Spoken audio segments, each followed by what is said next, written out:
অলি কয় প্রকার?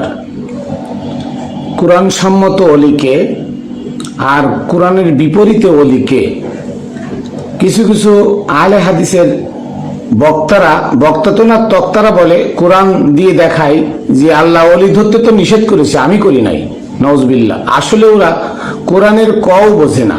কোরআন তফসির করা এটা জ্ঞানের ব্যাপার, এটা মেধার ব্যাপার, এটা শাব্দিক অর্থের ব্যাপার, এই সম্পর্কে ওরা আসলে বোঝে না।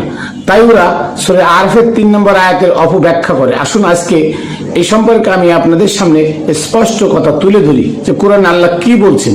অলি 2 প্রকার, কোন প্রকার অলি ধরতে নিষেধ করেছে?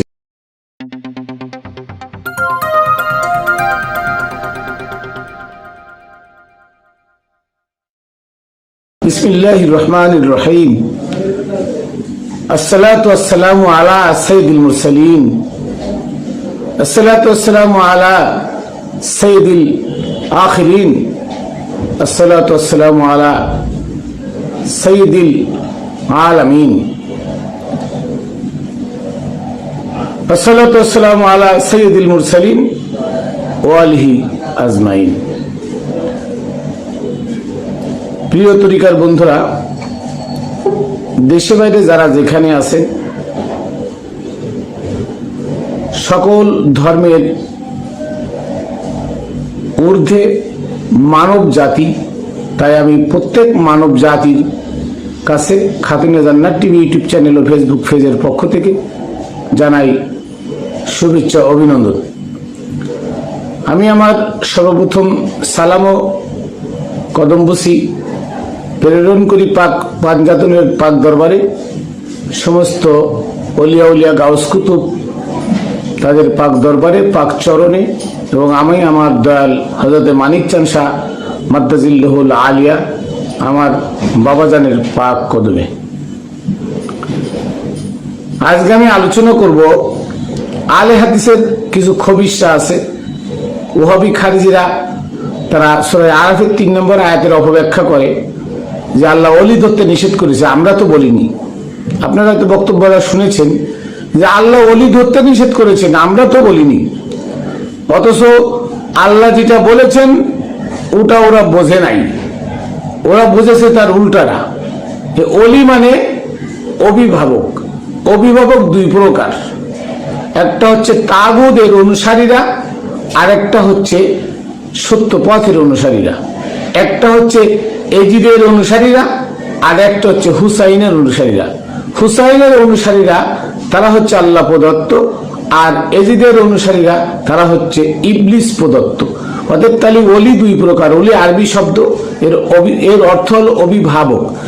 অভিভাবক 2 প্রকার, একটা হচ্ছে তাগুদের অনুসারী, আর একটা হচ্ছে হুসাইনের অনুসারী অথবা সত্য পথের অনুসারী, আল্লাহ প্রদত্ত বিধান অনুসারী। তাহলে এই 2 প্রকার অলি কোরআনে আছে। এর একটাকে নিষেধ করেছে ধরতে, আর একটাকে ধরতে বলেছে। একই আয়াতের মধ্যে 2টা শব্দ, দুইটা বলছে, একটা হলো ইত্তাবিউ আর একটা হচ্ছে লা তাত্তাবিউ। কিন্তু এই খবিশের দল, এই আহলে হাদিস সালাফি খারিজি কওমি জামাত, এরা এই আয়াতের ব্যাখ্যাটা আজও বোঝে না। এরা আরবি বোঝে না, তো কি বলবে? এরা আরবি বোঝে না। এরা পড়ে আছে মানব রচিত ওমরের বানানো শরিয়াত নিয়ে, যে শরিয়াত সম্পূর্ণ ইজমা কিয়াস ফিকহ উসুল হাদিস দ্বারা প্রমাণিত, কোরআনে তার প্রমাণ নাই। তারা যে শরিয়াত পালন করে সম্পূর্ণ কোরআন বিরোধী। আমি এই ব্যাখ্যাগুলো একটু পরেই দেবো। আগে আমি আপনার এই আয়াতটার একটু সুন্দর ব্যাখ্যা আপনাদের সামনে তুলে ধরি। যে আপনারা তো বলছেন যে অলি ধরতে আল্লাহ নিষেধ করেছেন, অথচ কোরআনে আল্লাহ কি বলছেন দেখেন।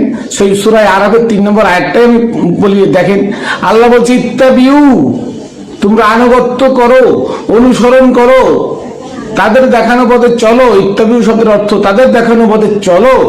কারা? মা উনজিলা ইলাইকুম মির রাব্বিকুম, তোমার রবের পক্ষ থেকে যা নাজিল করা হয়েছে, এই নাজিলকৃত বিধান অনুযায়ী যারা চলে তাদেরকে তোমরা অভিভাবক হিসেবে মানো। এই ইত্তাবিউ আনুগত্য করো কার? মা ওই বিষয়ের উনজিলা ইলাইকুম মির রাব্বিকুম, তোমার রবের পক্ষ থেকে যা অবতীর্ণ করা হয়েছে। আল্লাহর পক্ষ থেকে অবতীর্ণ করা ব্যক্তি বর্গের অনুসরণ করতে বলেছি। আল্লাহর পক্ষ থেকে ব্যক্তিবর্গ কারা?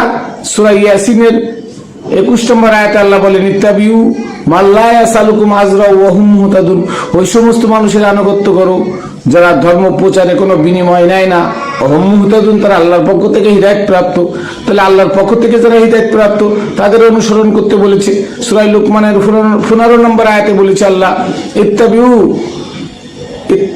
সাবিলা মান আনাবা ইলাইয়া। ওই সমস্ত রাস্তার অনুসরণ করো বা ওই সমস্ত দেখানো রাস্তার পথের অনুসরণ করো, মান আনাবা ইলাইয়া, যে সমস্ত মানুষ আমার নিকট ধাবিত। তার মানে আল্লাহর নিকট ধাবিত বলতে কি, যারা আল্লাহ ওয়ালাদের রাস্তা অনুসরণ করতে বলেছে। এখানে বলে নাই ইত্তাবি সাবিলা ইলা তাগুত, এটা বলে নাই।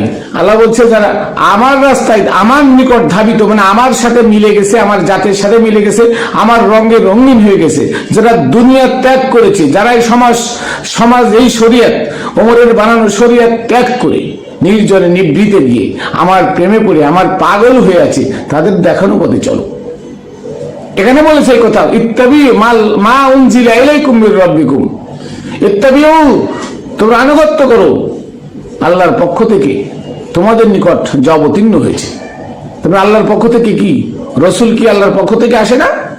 আল্লাহ তো তাই বললো দুটি আয়াতে, সূরা ইয়াসিন এবং সূরা লুকমানে তো তাই বললো, যারা আল্লাহর পক্ষ থেকে হিদায়াত প্রাপ্ত, যারা আল্লাহর সাথে মিশে গেছে, তাদের দেখানো পথে চলতে বলছে। তাহলে বোঝা গেল যে আল্লাহ বলছে ওই সমস্ত অভিভাবককে গ্রহণ করো ওলি হিসাবে, অভিভাবক হিসেবে, যারা আল্লাহর পক্ষ থেকে হিদায়াত প্রাপ্ত, যারা আল্লাহর পক্ষ থেকে পরিচালিত, যারা আল্লাহর পক্ষ থেকে আবির্ভূত। আর কি বলছে, ওয়ালা তাত্তাবিউ মিন দুনিহি আউলিয়া। এই মিন দুনিহি শব্দের অর্থটা এরাই বোঝে না। এই মিন দুনিহি মানে হচ্ছে আল্লাহর পক্ষ থেকে যারা আবির্ভূত নন, আল্লাহর পক্ষ থেকে যারা মানে নাযিলকৃত নন, আল্লাহর পক্ষ থেকে যারা কলিলাম মা তাযাক্কারুন। আমি জানি, আল্লাহ বললে আমি জানি তোমাদের মধ্যে সামান্য মানুষ ব্যতীত আর কেউ বিশ্বাস করবে না। এটা তোমাদের মধ্যে সামান্য লোক ছাড়া আর কেউ বিশ্বাস করবে না। তার মানে এবারে আসুন যে সামান্য লোক ছাড়া আর কেউ বিশ্বাস করবে না। আমার নবীর ওফাতের পরে, আমার নবীর ওফাতের 51 বছর পরে কারবালার ট্র্যাজেডি ঘটে। এই কারবালার ট্র্যাজেডি যারা আমার নবীর কাছে হাত দিয়ে বায়াত হয়ে সাহাবী হয়েছিল, যারা আমার নবীর পরে আবির্ভূত, নবীর পরে নাযিলকৃত বিধানের হাফেজ ছিল 7,000, সাহাবী ছিল 9,000। তাহলে এই সাহাবীরা, এই হাফেজরা, তারা জানতো না যে নবীর মানে দহিত্র কে? ইমাম হুসাইন। ইমাম হুসাইন ছিল সৎ পথে, আর এজিদ ছিল দুনিয়া নিয়ে তাগুদের পথে। তাহলে এজিদের হয়ে ইমাম হুসাইনের মাথা কাটলো যারা। এখন এখানে তো ওলি দুই প্রকার। ইমাম হুসাইন ছিলেন আল্লাহ প্রদত্ত ওলি, আর তাগুদের পথে ছিল এজিদ। এজিদও তাদের অভিভাবক, যারা এজিদের সৈন্য যারা ছিল তাদের অভিভাবক কে ছিল? এজিদ। আর এজিদের হুকুমে তারা ইমাম হুসাইনের মাথা কেটেছে। তার মানে মিথ্যার হুকুমে সত্যকে পদদলিত করা হয়েছে। তাহলে অভিভাবক এখানে দুইজন, ইমাম হুসাইন একজন অভিভাবক আর এজিদ একজন অভিভাবক। তাহলে ইমাম হুসাইনও আউলিয়া ওলি আর এজিদও ওলি। তাহলে এজিদ ওলি হচ্ছে লা তাত্তাবিউ মিন দুনিহি আউলিয়া, আল্লাহ প্রদত্ত বিধানের বিপরীতে যারা, তাদেরকে তোমরা ওলি হিসেবে গ্রহণ করো না, অভিভাবক হিসেবে গ্রহণ করো না। আর ইত্তাবিউ মা উনজিলা ইলাইকুম মির রাব্বিকুম, আল্লাহর পক্ষ থেকে নাযিলকৃত বিধান অনুযায়ী যারা চলে তাদেরকে তোমরা ওলি হিসেবে গ্রহণ করো। তো এখানে আল্লাহ সুন্দর করে, এত সুন্দর করে বলে দিলেন। আর এই দেখেন, এই যে ওই যে আলে হাদিসের এক পিচ্চি আছে বাসারিয়া, আপনারা চিনেন বাসারিয়া, আব্দুর রাজ্জাক বিন ইউসুফ, আব্দুর রাজ্জাক বিন ইউসুফের ছেলে আব্দুল্লাহ। কি কোরআন পড়েছে, কি আরবি পড়েছে, কি জানে, আরবির কোনো শব্দই জানে না। এবং অধিকাংশ মোল্লারা, অধিকাংশ মুফাসসিররা এটার উল্টো ব্যাখ্যা করে। কি করে? আল্লাহ ওলি ধরতে নিষেধ করেছে। আরে ওলি তো দুই প্রকার। আল্লাহ বলছে তাগুদের পথে যারা চলে তাদেরকে ধরো না। এটা তোমরা বোঝো না যে ওলা তাত্তাবিউ মিন দুনিহি আউলিয়া, মিন দুনিহি, এই হি মানে কি? আল্লাহ প্রদত্ত বিধানের বিপরীতে, মিন্দুনি আল্লাহ প্রদত্ত বিধানের বিপরীতে যারা, তাদেরকে তোমরা অভিভাবক হিসেবে গ্রহণ করো না। তোমরা কি আরবি পড়েছো? আরবির অর্থ জানো না, তোমরা আরবি তাফসীর করতে আসো। হ্যাঁ, আর বাসারিয়া কয় আমি কি 1000 পৃষ্ঠা হবে সূরা ফাতিহার তাফসীর। আরে ফাতিহা মানে তুই জানোস না? তুই ফাতিহা শব্দের অর্থ কি? ফাতিহা শব্দের অর্থ কি এটা তো তুই জানোস না, তো তুই তাফসীর করবি কি করে? বদমায়েশের দল, মানুষকে উল্টা বুঝাস, মিথ্যা বুঝাস। আর এক গ্রুপ বেরিয়েছে মিলাদুন নবী বেদাত। মিলাদুন নবী যদি বেদাত হয় তা সূরা মারিয়ামের 33 নম্বর আয়াত পড়ে দেখ, আসসালামু আলাইয়া ইয়াউমা বুলিদতু। আল্লাহ নবী ডাইরেক্ট বলেছেন, এখান কুরআন নবীর বাণী। আল্লাহ নবী ডাইরেক্ট বলেছেন আসসালামু আলাইয়া ইয়াউমা বুলিদতু, যেদিন আমার জন্ম হয়েছিল ওই দিনের উপর তোমার মিলাদ কিয়াম করো, দুরূদ পড়ো, নাচতে থাকো, আনন্দ করো, ফুর্তি করো। কারণ কি? ওই রাত্রি হচ্ছে, ওই দিন, ওই রাত্রি হচ্ছে লাইলাতুল কদর।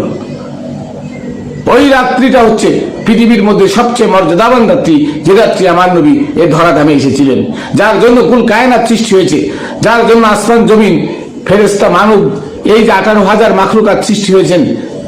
এই যার কারণে সেই নবীর আগমন দিবসের থেকে উত্তম দিন, উত্তম রাত আর দুনিয়াতে নাই। আর তোমরা বানাইছো ওমরের বানানো রোজার মধ্যে লাইলাতুল কদর। তাহলে বোঝা গেল সূরা আরাফের 3 নম্বর আয়াতে যে ওলি দুই প্রকার, একটা হচ্ছে তাগুতের পথ অবলম্বনকারী ওলি, আর একটা হচ্ছে আল্লাহর প্রদত্ত, আল্লাহ প্রদত্ত পথে পরিচালিত ওলি। একটা হচ্ছে মোমেন, একটা হচ্ছে জাহেল। দুইটা দুই রকম, একটা হচ্ছে জাহেল, একটা হচ্ছে মোমেন। ইমাম হুসাইন ছিল মোমেন আর এজিদ ছিল জাহেল। এজিদের পথ হচ্ছে তাগুদের পথ, ইমাম হুসাইনের পথ হচ্ছে আল্লাহ প্রদত্ত পথ। আজকাল যে শরিয়াত চলতেছে, এই শরিয়াত গুলো কার? শর্টে আমি আপনাদের সামনে বলি, এই শরিয়াত গুলো কার? এই শরিয়াত পালনকারী যারা অলির দাবি করে, তারা এজিদের অলি, এজিদ মার্কা অলি, তাগুদের পথ অবলম্বনকারী অলি। তাদের পথে আপনারা কেউ যাবেন না। কারা? যারা নামাজ, রোজা, হজ, যাকাত, কুরবানি নিয়ে ব্যস্ত। নামাজ শব্দের অর্থ কি? এগুলো ওমরের বানানো শরিয়াত, আপনারা জানেন কিনা বারবার বলেছি, এগুলো ওমরের বানানো শরিয়াত। এগুলো দেখাতে পারবেন না নামাজ, রোজা, হজ, যাকাত, কুরবানি করার পরে আল্লাহ জান্নাত দেবে, এমন একটা কথা কোরআনে নাই। কিন্তু এই কথাগুলো হাদিসে আছে, ইজমা কিয়াস ফিকহ উসুলে আছে। ইজমা কিয়াস ফিকহ উসুল মানব রচিত, আর কোরআন আল্লাহ প্রদত্ত। তা আল্লাহ যদি কোনো প্রতিদান দিবে সেটা কোরআনে থাকবে, আর মানব রচিত বিধান অনুযায়ী কোনো প্রতিদান সেটা তাগুদের প্রতিদান, সেটা ভুয়া প্রতিদান, সেটা হচ্ছে মিথ্যা শ্বাস দিয়ে মানুষকে পথভ্রষ্ট করা। আসুন একটা একটা করে বলি। নামাজ ফার্সি শব্দ, নামাজ মানে প্রার্থনা করা। কি করা? প্রার্থনা করা। তো কি প্রার্থনা করে? মসজিদে গিয়ে ইমাম সাহেব বলে সূরা ফাতিহা পড়ে, সূরা ফাতিহার মধ্যে প্রার্থনা আছে, তারপরে বলে তাব্বাত ইয়াদা আবি লাহাব, আবু লাহাবের হাত ভেঙে দাও। আবু লাহাবের হাত ভেঙে দাও, এটা কি প্রার্থনা করা হলো নাকি হুকুম দেওয়া হলো? তাহলে এটা কি কোরআনের বিপরীতে গেল না? তাহলে এই নামাজ কি আল্লাহ প্রদত্ত? কখনো নয়। ইন্না আতাইনা কাল কাউসার, আমরা তোমাকে কাউসার দান করেছি। আল্লাহ বলেন নবীকে যে হে নবী, আপনাকে আমি কাউসার দান করেছি। আর মোল্লা বলতেছে হে আল্লাহ, তোমারে আমরা কাউসার দান করেছি, আমি এবং আমার মুক্তাদিরা মিলে কাউসার দান করেছি। তাহলে কি হলো? হিতে বিপরীত হলো না? এখানে কি প্রার্থনা হলো নাকি এখানে আল্লাহর সাথে মশকরা করা হলো? আল্লাহর হুকুম আল্লাহকে ফেরত দেওয়া হলো। এটার নাম নামাজ নয়। নামাজ শব্দের অর্থ প্রার্থনা। আল্লাহ বলছে সূরা বাকারার 45 নম্বর আয়াতে, ওয়াস্তাঈনু বিস-সাবরি ওয়াস-সালাহ, ধৈর্য এবং সালাতের মাধ্যমে আমার কাছে সাহায্য প্রার্থনা করো। ওয়া ইন্নাহা লাকাবীরাতুন, কিন্তু এটা অনেক বড় কঠিন কাজ।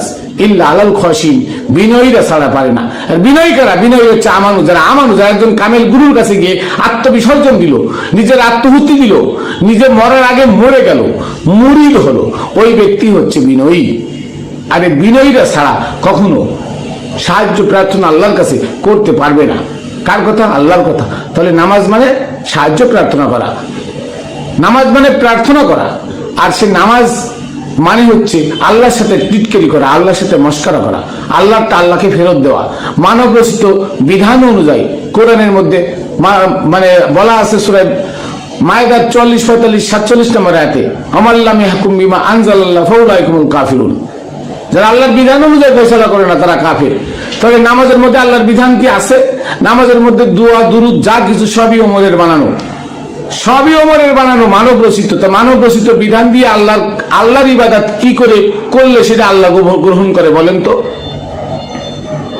আর সালাত শব্দের অর্থ সংযোগের মাধ্যমে আল্লাহর স্মরণ স্থাপন করা। সালাত শব্দের অর্থ সংযোগের মাধ্যমে আল্লাহর সাথে স্মরণ স্থাপন করা, আল্লাহর স্মরণ স্থাপন করা। কিরাম আল্লাহ বলছেন সূরা মাইদার 35 নম্বর আয়াত, অবতাগু ইলাইল ওসিলা, হে বান্দা আমাকে তোমরা ওসিলা ধরে খোঁজো, ওসিলা ধরে আমাকে খোঁজো। সূরা মুজাম্মিলের মধ্যে আছে রব্বুল মাশরিকি ওয়াল মাগরিবি লা ইলাহা ইল্লা হুয়া ফাত্তাখিযু ওয়াকিলা। রব্বুল মাশরিকি ওয়াল মাগরিবি, রব মানে গুরু, পূর্ব পশ্চিমে অনেক গুরু আছে, আর গুরু ছাড়া কোনো উপায় নাই।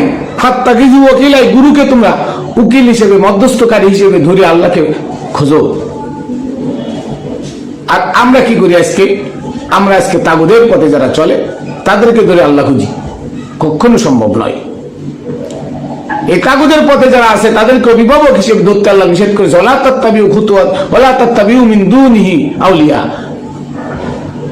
যে আল্লাহর হুকুম আল্লাহর বিধানের বিপরীতে তাদেরকে তোমরা অভিভাবক হিসেবে গ্রহণ করো না। কালো নামাজ, রোজা, রোজা ফার্সি শব্দ। রোজা মানে কি? রোজা মানে উপবাস থাকা, না খেয়ে থাকা। কোরআনের কোন জায়গায় দেখাতে পারবেন না একটা আয়াতে যে তোমরা না খেয়ে থাকো। সূরা বাকারা 185 নম্বর আয়াতের উপরে 2 লাইন আর নিচে 2 লাইন ছাড়া মাঝখানে উসমান ওমরের এই রোজা পালন করার নিয়ে সুন্দর করে ঢুকে দিছে যে তোমরা খাও পান করো সূর্য ওঠার আগ পর্যন্ত, সূর্য ওঠার আগ পর্যন্ত তোমরা খাও পান করো। এই আয়াতটা উসমানের বানানো। কেন? 183 নম্বর আয়াতে আল্লাহ বলছে কুতিবা আলাইকুমুস সিয়াম, সিয়াম তোমাদের উপরে কিতাবস্থ করা হয়েছে। তার মানে এই দেহবডি একটা কিতাব, এই দেহবডির মধ্যেই সিয়াম। সিয়াম শব্দের অর্থ আত্মসংযম, আর রোজা শব্দের অর্থ উপবাস। তাহলে দুই রকম আল্লাহ প্রদত্ত সিয়াম, সেটা হচ্ছে আত্মসংযম, তার মানে সমস্ত খারাপ কাজ থেকে নিজেকে বিরত রাখা। এবং এই সিয়াম হচ্ছে মানুষ যখন যৌবনে পদার্পণ করলো, এই যৌবনে পদার্পণ করা থেকে একদম মৃত্যুর আগ পর্যন্ত সিয়াম সাধন করা ফরজ, সমস্ত খারাপ কাজ থেকে বিরত থাকা ফরজ। আর ওমরের বানানো রোজা না খেয়ে থাকা 1 মাস। আপনার অবাক হবেন যে চন্দ্রমাস নবীর আমলে ছিল না, তাহলে সে চাঁদ দেখে চন্দ্রমাস বানাইলো ওমর, তাহলে সে চাঁদ দেখে রোজা থাকা ফরজ বানাইলো কে? এই কথাটার উত্তর আগে কেউ দিতে পারে নাই। আমার সামনে এসে দিক না একটা উত্তর। নবীর আমলে ওরা বলে নবী 12 রাকাত নামাজ পড়ছে, তারাবি 13 রাকাত পড়ছে, 14 রাকাত পড়ছে, 16 রাকাত পড়ছে, 18 রাকাত পড়ছে, 20 রাকাত পড়ছে।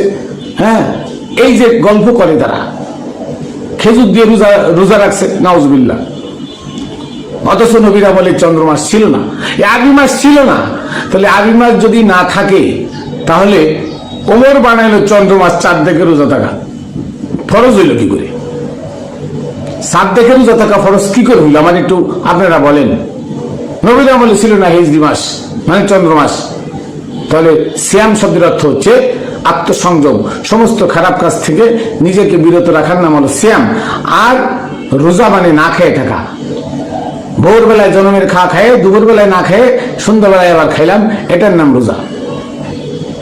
কুরবানি, কুরবানি মানে আত্মহুতি দেওয়া।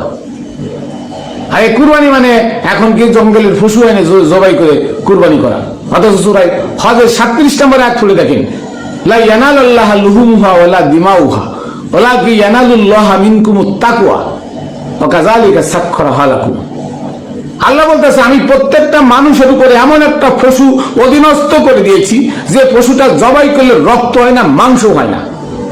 অথচ ওই পশুটা জবাই করলে মানুষ তাকওয়া অবলম্বন করে। ওই পশুটা জবাই করতে যে পারে সে সৎ মানুষ হয়ে যায়।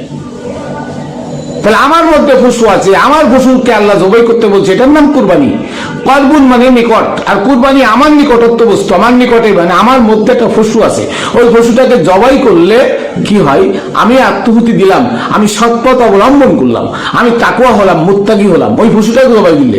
আর বনের পশু হারাম টাকা দিয়ে বনের পশু ধরে এনে জবাই করতেছে, কারণ রক্ত হইতেছে, মাংস হইতেছে। অথচ আল্লাহ বললেন লা ইয়ানালাল্লাহ লুহুমুহা ওয়ালা দিমাহুহা, আল্লাহ তোমাদের কাছে মাংস চায় না, রক্ত চায় না। তো রক্ত মাংস হয় না এমন একটা পশু জবাই করতে বলছে যার রক্ত মাংস হয় না, আর তোমরা বনের পশু অবৈধ টাকা দিয়ে কিনে এনে জবাই করে রক্ত হচ্ছে, মাংস হচ্ছে, এটার নাম দিয়েছো তোমরা কুরবানি। এটা মানব রচিত বিধান, এটা হাদিস দিয়ে মানুষকে ধোঁকার পথে নেওয়া হচ্ছে। কোরআনের বিধান এটা না। কোরআনের বিধান হলো তোমাদের মধ্যে এমন একটা পশু প্রত্যেকের অধীনস্থ করে দেওয়া হয়েছে যে পশুটাকে কুরবানি করলে, জবাই করলে রক্ত হয় না, মাংস হয় না, এই পশুটা জবাই করতে আল্লাহ বলেছে। আর আজকে আমরা করি কুরবানি।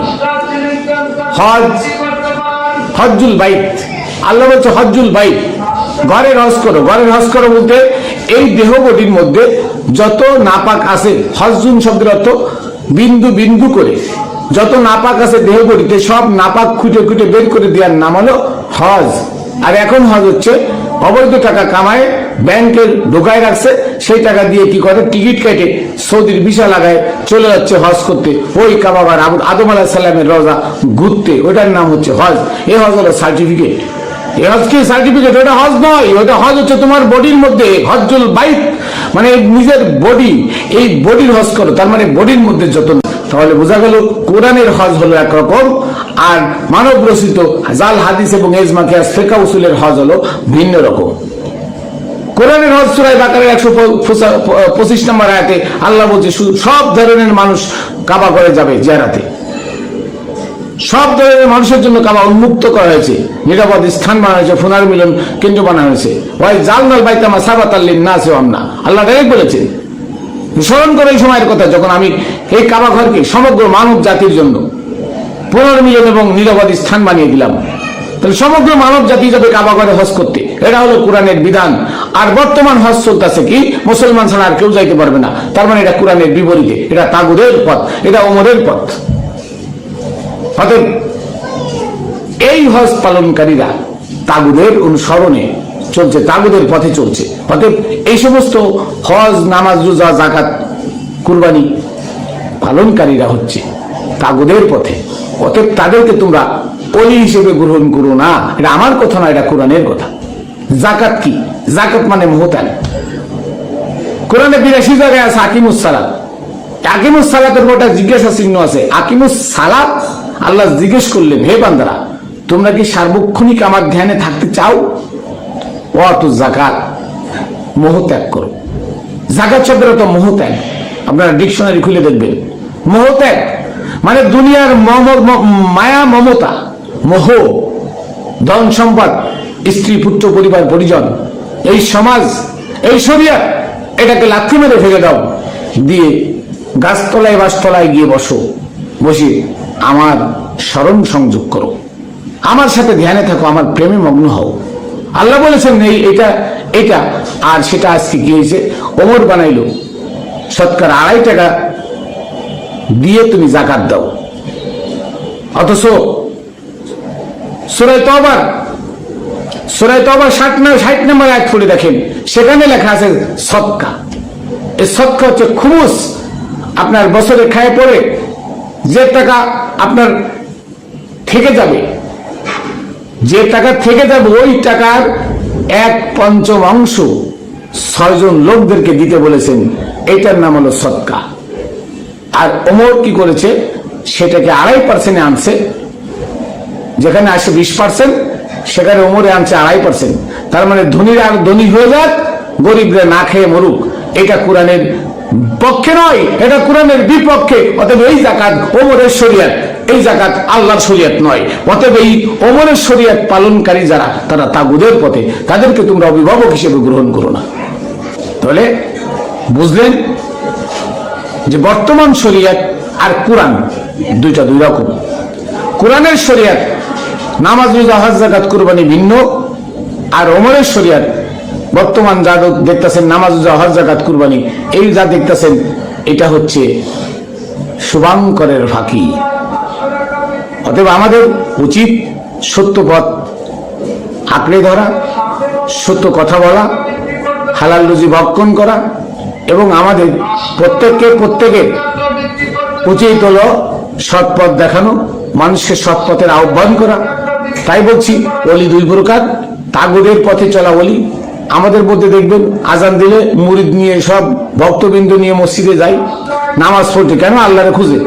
তা আল্লাহরের যারা মসজিদে যায়, ওমরের শরিয়ত পালনকারী যারা, তারা কখনো অলি হতে পারে না, তারা ভণ্ড। আর যারা কামেল অলি, তারা কখনো আল্লাহ খুঁজতে মসজিদে যায় না, কারণ তারা নিজেরাই মসজিদ। তারা সূরা তওবা 108 পড়ে দেখেন, তারা নিজেরাই মসজিদ। আল্লাহ নিজেই মসজিদ বানায় দিয়েছে আল্লাহর অলিদেরকে। সুরেশ্বরের জান শরীফ বাবার দরবার দেখেন, পদ্মায় হাজার হাজার মসজিদ মাদ্রাসা ভেঙে গেল, অথচ জান শরীফ বাবার দরবার যখন পদ্মা টাচ করলো, অটোমেটিক ভাঙন বন্ধ হয়ে গেল। কেন? ওইটা আল্লাহর ঘর।